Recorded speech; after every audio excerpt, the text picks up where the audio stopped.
കേരളത്തിലെ വിദ്യാഭ്യാസ മേഖല പൂർണ്ണമായി തകർന്നു എന്നും അതോടൊപ്പം തന്നെ അധ്യാപകരുടെ ഈ നിലവാരം കുറഞ്ഞു എന്നും വലിയ രീതിയിൽ ചർച്ചയാകുന്ന കാലഘട്ടത്തിലാണ് ഇപ്പോൾ സർക്കാർ പുതിയ തീരുമാനത്തിലെത്തിയിരിക്കുന്നത്. ഈ വിദ്യാഭ്യാസത്തിന്റെ നിലവാരം ഉയർത്തണമെന്നല്ല, എല്ലാ അധ്യാപകരും ഇനി മുതൽ പാമ്പ് പിടിക്കാൻ പഠിക്കണം. ഇനിയും പഠിപ്പിക്കണ്ട അല്ലേ, പാമ്പ് പിടിച്ചാൽ മതി. അതെന്തിനാ ഇങ്ങനെ പറയുന്നതെന്നുള്ളതാണ് നമ്മൾ ആലോചിക്കുന്നത്. ഈ വയനാട്ടിലൊരു സ്കൂളിൽ ഒരു കുട്ടി 1-2 വർഷത്തിന് മുമ്പ് പാമ്പ് കടി ഏറ്റ് മരിച്ച സംഭവം ഉണ്ടായി അല്ലേ.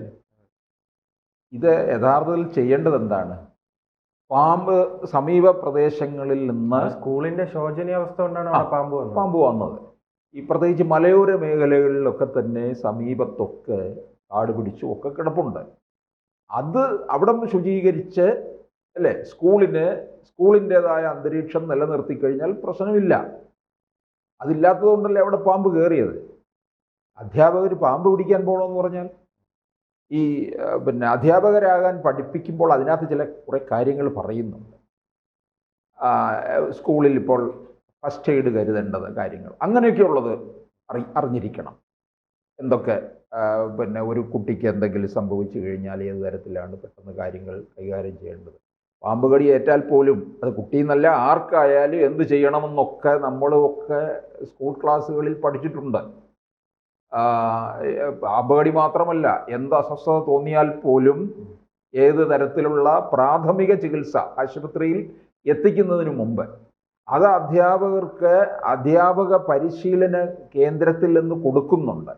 ഇനി പാമ്പ് പിടിക്കാൻ ഇനി അപ്പം വാവാ സുരേഷ് എല്ലാ സ്കൂളുകളിലും പോകണമായിരിക്കും. വാവാ സുരേഷിന്റെ പണി തീരും ഇതോടുകൂടി. പിന്നെ അതുപോലെ തന്നെ അധ്യാപകർ എല്ലാ നാട്ടിലും ഉണ്ടല്ലോ. ഇനി വാവാ സുരേഷിനെ വിളിക്കേണ്ട കാര്യമില്ല, അടുത്ത വീട്ടിലെ അധ്യാപകനെ വിളിച്ചാൽ മതി പാമ്പ് പിടിച്ച്. ഈ ഫോറസ്റ്റുകാരുടെ സഹായത്തോടു കൂടിയാണ് അധ്യാപകരെ പഠിപ്പിക്കാൻ പോകുന്നതെന്നാണ് പറയുന്നത്. ഈ എങ്ങനെ പരിശീലനം എനിക്ക് തോന്നുന്നു മിക്കവാറും ഈ അധ്യാപകരാകാൻ ആഗ്രഹിക്കുന്നവർ ഇനി ആ കോഴ്സിൽ ചേരത്തില്ല. കാരണം പാമ്പ് പിടിക്കാനും കൂടെ പോകണമെന്ന് പറഞ്ഞാൽ വീട്ടുകാർ സമ്മതിക്കുമോ? പാമ്പ് കടിയേറ്റ് മരിക്കേണ്ട ഒരു അവസ്ഥയിലേക്ക് കാര്യങ്ങളെത്തിയാൽ, പ്രത്യേകിച്ച് ഇപ്പോൾ ടീച്ചിങ് ഫീൽഡിൽ കൂടുതലായിട്ട് സ്ത്രീകളാണ് നിൽക്കുന്നത്, അവരൊട്ടുമേ തയ്യാറാകത്തില്ല. പാമ്പിനെ പിടിക്കുന്ന ഒരു വനിതയെ എനിക്കറിയാം കേട്ടോ. നമ്മുടെ ഈ ആര്യനാട് ഭാഗത്താണുള്ളത്. ഒരു ഫോറസ്റ്റിലാണ് ജോലി ചെയ്യുന്നത്. റോഷ്നി എന്ന് പറയുന്നത് യൂണിഫോമിലൊക്കെ തന്നെ നിന്നുകൊണ്ടാണ് പാമ്പ് പിടുത്തമൊക്കെ.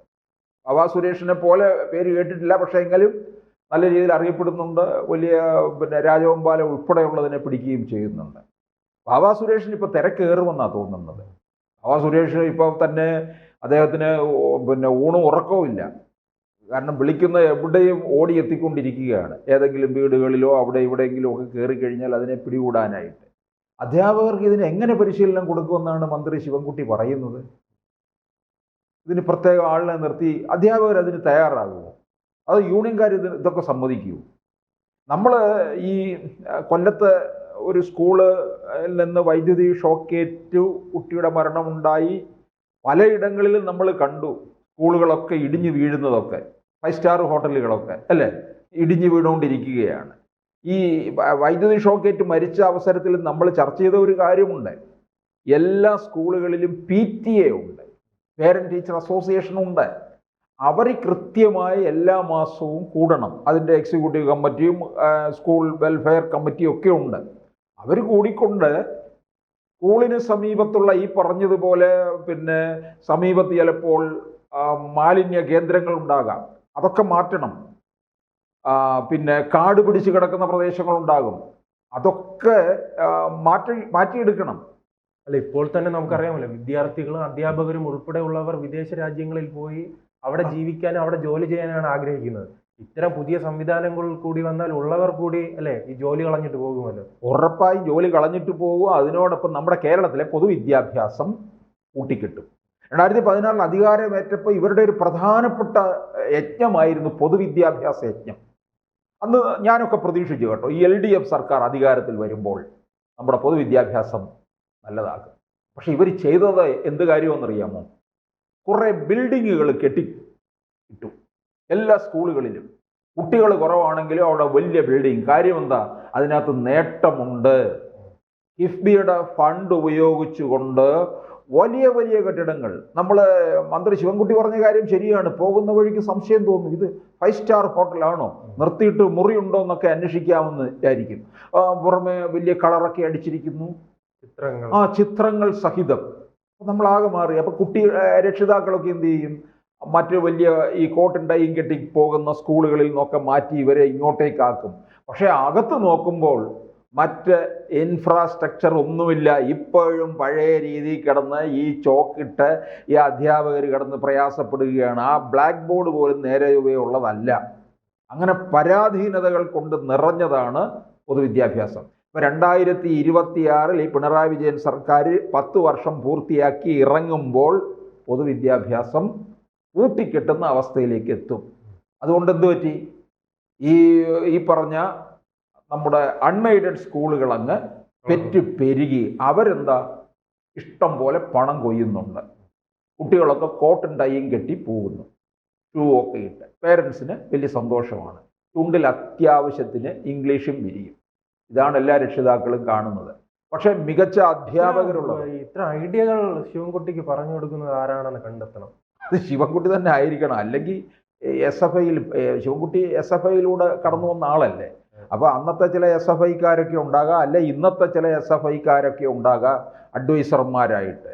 ഇനിയും നമ്മുടെ A. റഹീമോ പിന്നെ ആര്യ രാജേന്ദ്രനോ അല്ലെങ്കിൽ ആർഷോയെ പോലുള്ളവരൊക്കെ ചില നിർദ്ദേശങ്ങൾ കൊടുക്കുന്നതായിരിക്കാം. അധ്യാപകരെ പാമ്പ് പിടിപ്പിക്കാൻ പഠിപ്പിക്കുക. ഞാൻ ചോദിച്ചോട്ടെ, സമീപത്ത് പുഴയുണ്ടെന്നുണ്ടെങ്കിൽ നീന്തൽ പഠിക്കണം. അത് പ്രധാനപ്പെട്ട കാര്യമാണ്. എല്ലാവരും നീന്തൽ അറിഞ്ഞിരിക്കുന്നത് നല്ലതാണ്. ഈ സമീപത്ത് പുഴകൾ ഉള്ള പല സ്കൂളുകളുമുണ്ട്. അങ്ങനെയാണെന്നുണ്ടെങ്കിൽ കുട്ടികൾ അങ്ങോട്ടേക്ക് ഇറങ്ങാതിരിക്കാൻ തക്കവണ്ണം സ്കൂളിനായിട്ട് എന്തെങ്കിലും അകലം ഉണ്ടാക്കിയെടുക്കണം. ഇവിടെ പ്രധാനമായിട്ട് വയനാട് ഇങ്ങനെയൊക്കെയുള്ള ചില പ്രദേശങ്ങളിലാണ് ഈ പാമ്പിന്റെ ശല്യം ഉണ്ടാകുന്നത്. ആദ്യ പരിശീലനം നൽകുന്ന പാലക്കാട് ജില്ലയിലാണ്. അവിടെ ഈ ഉൾപ്രദേശങ്ങളിലുള്ള സ്കൂളുകളൊക്കെ ഉണ്ടെന്നേ. വേണ്ടത്ര ഇതൊന്നും ശ്രദ്ധ കൊടുക്കാതിട്ടേക്കും. കാരണം മനഃപൂർവ്വം അവഗണിച്ചിട്ടേക്കും സർക്കാർ സ്കൂളുകൾ. നമ്മൾ ആശുപത്രിയുടെ കാര്യം നോക്കാം. ഇപ്പോൾ അതല്ലേ ഏറ്റവും പ്രധാനമായിട്ട് ചർച്ച ചെയ്തുകൊണ്ടിരിക്കുന്നത്. ആശുപത്രികൾക്കകത്തും ഉണ്ട് ഇതുപോലെ. ഇനി കുറേ കാലം കഴിയുമ്പോൾ ഡോക്ടർമാരും പാമ്പ് പിടിക്കാൻ പരിശീലിക്കാൻ പറയും. ആശുപത്രിക്കകത്ത് പാമ്പ് കയറിയാൽ. കാരണം അവിടെ ഈ സിമന്റ് ഉടയ്ക്കാൻ പഠിക്കണമല്ലോ. കെട്ടിടങ്ങൾ ഇടിഞ്ഞു വീഴുമ്പോൾ പണിയുണ്ടെങ്കിൽ അവർ തന്നെ ചെയ്യുക. ആ തരത്തിലായിരിക്കും. ഇനി അപ്പം ഇത് മറ്റു ചില കാര്യങ്ങളിലേക്ക് പുസ്തകങ്ങളിൽ നിന്ന് ഇറങ്ങിയിട്ട് അല്ലാതുള്ള പഴയ DPP ഇതിലേക്ക് വരാൻ ഇപ്പോഴാണ് പിണറായി പറഞ്ഞത് കറക്റ്റ് ആയത്. കേരളം എന്തൊരു മാറ്റമാണ് മാറിയിരിക്കുന്നത് അല്ലേ. അതെ. മറ്റേ ഇവിടുന്ന് വരുന്നവരൊക്കെ ചോദിക്കുന്നുണ്ട്, അധ്യാപകർ പാമ്പ് പിടിക്കുന്നു. അപ്പൊ മിക്കവാറും എനിക്ക് തോന്നുന്നു ശിവൻകുട്ടിയെ കുറിച്ച് പഠിക്കാൻ മറ്റ് വിദേശങ്ങളിൽ നിന്നൊക്കെ ആൾക്കാർ വരും. മുമ്പ് ഫിൻലാൻഡിൽ നിന്ന് വന്നിട്ടുണ്ട്. അവിടെ പോകാനിരുന്നതാണ്. കാരണം ഈ ശിവൻകുട്ടിയുടെ വിദ്യാഭ്യാസ പരിഷ്കാരങ്ങൾ കണ്ട് ഇങ്ങോട്ട് പഠിക്കാൻ അവിടുന്ന് ആൾ വന്നു എന്നാണ് പറയുന്നത്. കേരളത്തിൽ അങ്ങനെ ഒരുപാട് സ്പെസിമെൻ ഉണ്ട്. ശിവൻകുട്ടിയുണ്ട്. A. റഹീമിനെ കുറിച്ച് ഓക്സ്ഫോർഡ് സർവകലാശാല പഠിച്ചുകൊണ്ടിരിക്കുകയാണ് അല്ലേ, അദ്ദേഹത്തിൻ്റെ ഇംഗ്ലീഷിനെ കുറിച്ച്. പിന്നെ അതുപോലെ എങ്ങനെ ഗവേഷണ പ്രബന്ധം രചിക്കാമെന്നുള്ളതിനെക്കുറിച്ച് ചിന്തോ ജെറോമിനെ പറ്റി പഠിച്ചുകൊണ്ടിരിക്കുകയാണ്. പിന്നെ എങ്ങനെ സ്ത്രീകളുടെ കാതിൽ അസഭ്യ വാക്കുകൾ പറഞ്ഞ് കേൾപ്പിക്കണം എന്നുള്ളതിനെക്കുറിച്ച് A. റഹീമിനെ കുറിച്ച് പഠിച്ചുകൊണ്ടിരിക്കുകയാണ്. അങ്ങനെയൊക്കെ ധാരാളം സ്പെസിമെൻ ഈ CPM-നകത്തും SFIക്കകത്തും ഒക്കെ ഉണ്ട്. അപ്പോൾ ഇനിയും അധ്യാപകരൊക്കെ പാമ്പ് പിടുത്തക്കാരായിട്ട് അവർക്ക് പിന്നെ ജോലി കഴിഞ്ഞിട്ടുള്ള സമയത്ത് മറ്റ് ഇടങ്ങളിലേക്കും വേണമെങ്കിൽ പോകാം. ബാബ സുരേഷിൻ്റെ അസിസ്റ്റന്റുമാരായിട്ടൊക്കെ പോകുന്നത് നമുക്കിനി കാണാം. കൂടുതൽ വാർത്തകളും വിശേഷങ്ങളും നിങ്ങളിലേക്ക് എത്താൻ ABC മലയാളം സബ്സ്ക്രൈബ് ചെയ്യുക, ബെൽ ബട്ടണും അമർത്തുക.